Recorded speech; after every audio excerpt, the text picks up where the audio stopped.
مبسوطه يا كوكو؟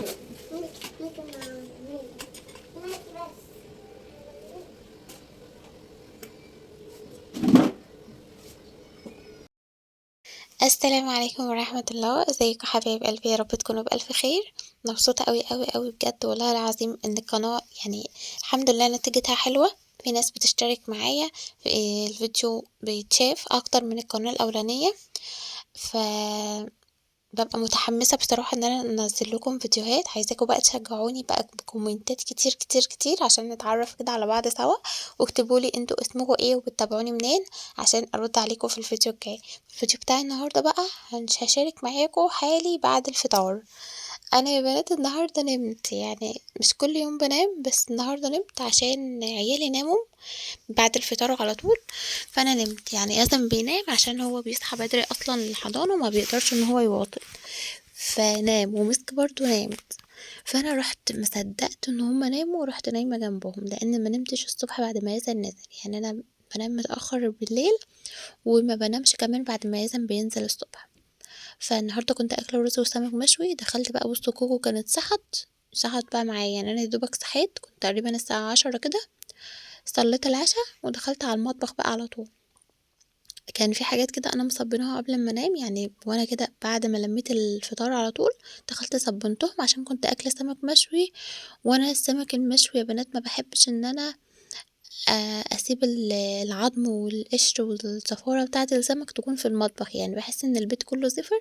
فروحت شايلاها بقى بسرعه بسرعه، كنت حطاهم عشان كان ابويا زين هياخد الشنطه وهو نازل بقى يرميها.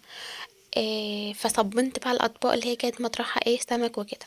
ده بس اللي في ايدي دوت. لما كوكو صحت دلوقتي قالت لي جعانة فأكلتها كده لقمة سريعة. كوكو كانت واقفة جنبي مش سايباني في حالي بجد، يعني اما بتلاقيني واقفة في المطبخ ما بتسيبنيش، بتجيب الكرسي وتيجي تقف جنبي. بصوا لما بنام بعد الفطار كده بحس ان انا اتدروخت وبصحى ببقى محتاجه ان انا اشرب قهوه قوي قوي قوي. فانا كنت عايزه اعمل قهوه، كل شويه اقول طب هصبن الحاجه دي واعمل قهوه، طب هروق الحته دي واعمل قهوه. وقعدت بقى كده يعني كل شويه اكسل اكسل لغايه ما خلصت المطبخ كله كله كله. بعد كده عملت القهوه بقى تشوفوها معايا في الاخر.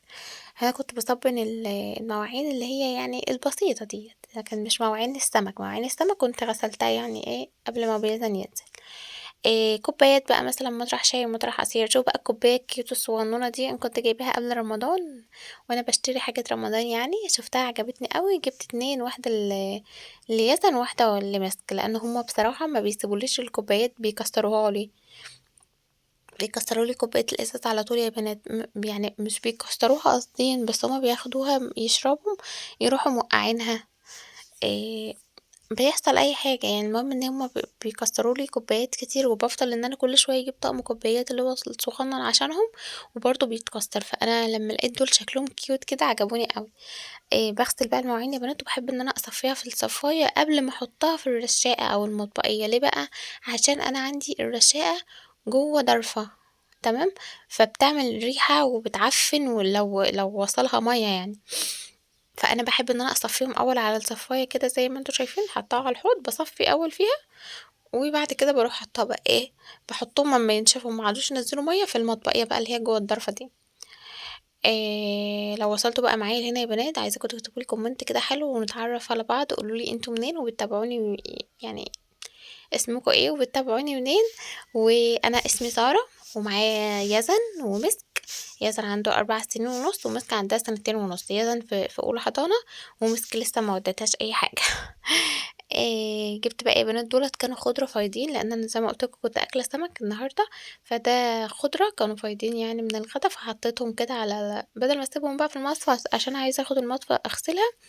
رحت حطاهم كده في طبق عشان انا باحبه على السحور. بصوا انا باكلمكم دلوقتي واحنا يعني تاني يوم. عايزه اقول لكم ان انا برضو ما جبتوش على السحور، يعني انا حطيت الطبق كده على جنب وطلعت فول من الفريزر عشان يفك لان انا ما كنتش طلعت. وبرضو ما جبتش الجرجير على السحور. والله زعلت قوي ما شفتوش غير بعد يعني بعد بقى ما حضرت السحور واتسحرنا. دخلت المطبخ لقيت الطبق اتضايقت لان انا بحبه جنب الفول قوي. المهم دخلت بقى اصب من البوتاجاز. بص هو البوتاجاز مش متبهدل قوي يعني للدرجه اللي هي، لان انا كنت طبخه رز بس. انا كنت اليوم ده طبخه رز بس. بس طبعًا بقى أنا باحب أعمل الرز اللي هو حبّة وحبّة، فباحمّر رز، فالزيت ساعات بيتنطر كده زيت على البوتاجاز، قُلت أدّي له كده مسحة خفيفة. بُصّوا يا بنات، عايزة أقول لكم إن أنا من الناس اللي بتبقى مرتاحة، مرتاحة نفسيًا طول ما المطبخ نضيف، يعني أنا لو عندي المطبخ نضيف كده والبوتاجاز بيلمع والمطبخ ممسوح والرخامة نضيفة ورايقة، بابقى أنا مرتاحة نفسيًا، حتى أمّا باصحى تاني يوم الصبح بابقى مرتاحة نفسيًا أوي، عكس ما بانام مثلًا وفي مواعين، أنا مش هاكذب عليكم أنا ساعات بانام وفي مواعين عادي، وساعات بانام والبوتاجاز مش نضيف عادي، بس بتفرق أوي، أوي يا بنات في النفسية. بُصّوا هنا أنا مسك قالت لي: "أنا عايزة جوافة." فجابت لي جوافية غسلتها، وهنا بقى كنت باقطّعها باشيل لهم البذر يا بنات للعيال بالمعلقة الصغنونة كده، يعني باقسمها كده نُصّين وباشيل البذر ده، عشان ساعات بيتحشر في ضروسهم، ممكن عشان ما يتعبلهمش بطنهم وكده، بس أنا باكله عادي، يعني أنا هاقطّع المِسك دي تاكلها وهاكل أنا البذر عادي. يعني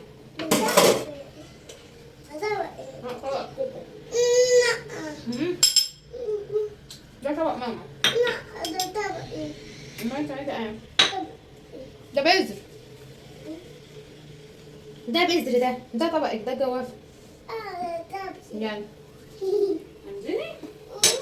خدي بقى ونحيها. عايزاه ليه؟ طب روحي ودي الطبق وتعالي. روحي ودي الطبق وتعالي. ماشي. بص بقى البذر ده يا ولاد أنا باكله يعني عايزة أقول لكم إن أنا باكله أنا مش برميه.